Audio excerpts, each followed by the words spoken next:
Sarah, thanks for coming by. My pleasure. So, a lot of debate over Laurie getting angry at Rick in the finale for killing Shane. And I'm curious what's your take on that? I don't think her reaction had to do with the fact that he killed Shane, because I think they've both known for a while that it's likely to come down to a fight between two men and only one of them's going to walk out.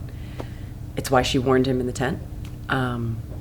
And the right man, I think in her mind, did walk out of that fight. I think what horrifies Laurie is that as he's telling her he killed Shane, he says he wanted to because he wanted him dead and he wanted him out of the way. And I think in that moment, Laurie's afraid that what she's seeing is the apotheosis of Rick, and that in killing Shane, he turned into him. So that's a part of it. And I think the other part of it is that she doesn't want him to touch her, because for the last 6 weeks of her life, everything that she's touched has turned to, can I say that? Poo. We've heard worse in this room. I know, I just don't know what your standards and practices are. We shoot little girls in the face, so I don't know. I've lost the line. Wherever the line is, it's gone. So I think there's a lot of self-hatred involved in that as well, which is just, I've tried with the best of intentions to make a life somehow in the midst of this horror, and I've failed on every level. So don't touch me, don't be near me, because I'll ruin you too.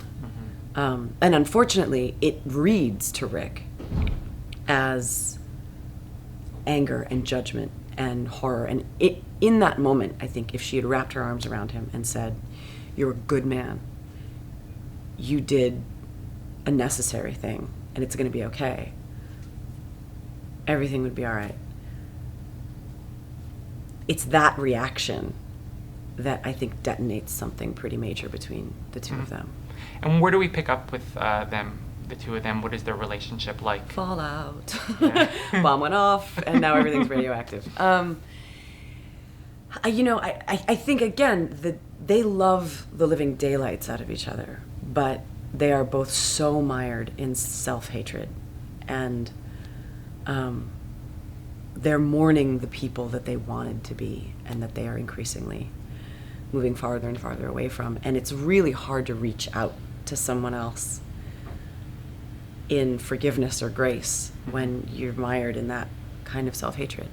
So they're frozen, and they're kind of like, they feel like icebergs, just kind of drifting and drifting and drifting and drifting. And the farther they drift and the longer that takes, the harder it is to reach out across it.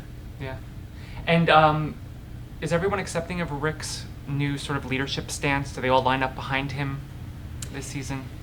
Well, I think the dynamics of the group are very different without Dale and without Shane.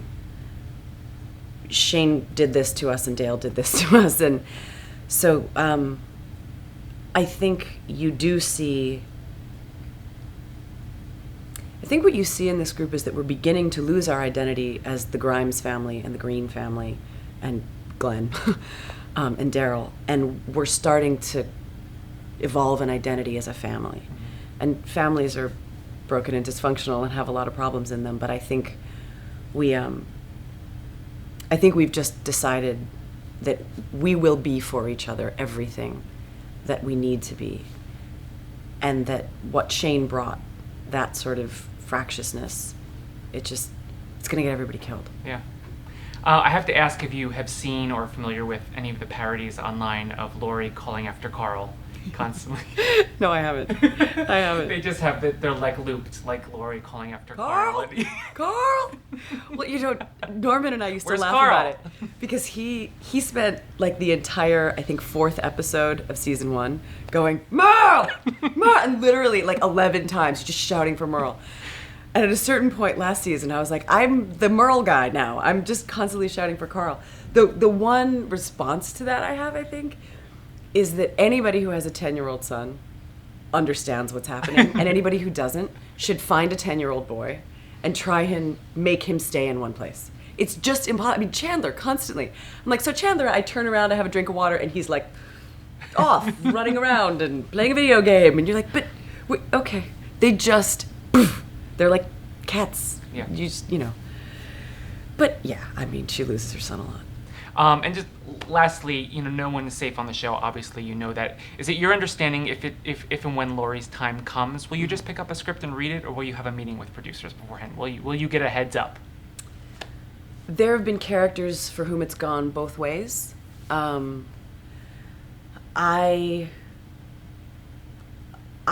think they'd give me a heads up. I mean, for personal reasons, and because you want to arc a character in a really specific way. But I know it's been a sticky issue because John heard that he was dying, and then he heard that he wasn't dying, and that went back and forth about a dozen times with him, and that was really difficult. And Scott Wilson was told last year that he was dying, and then he got to the end of the season, and he's like, "So Herschel dying?" And they're like, "Oh yeah, no." And so it's possible that they're just changing their policy because there's nothing really consistent. But I mean, look, it's an amazing job, and it's going to end for all of us. So you just hope that when they tell you, you have the grace to say, "Thank you for a great ride," and I'll leave it all on the field when I go.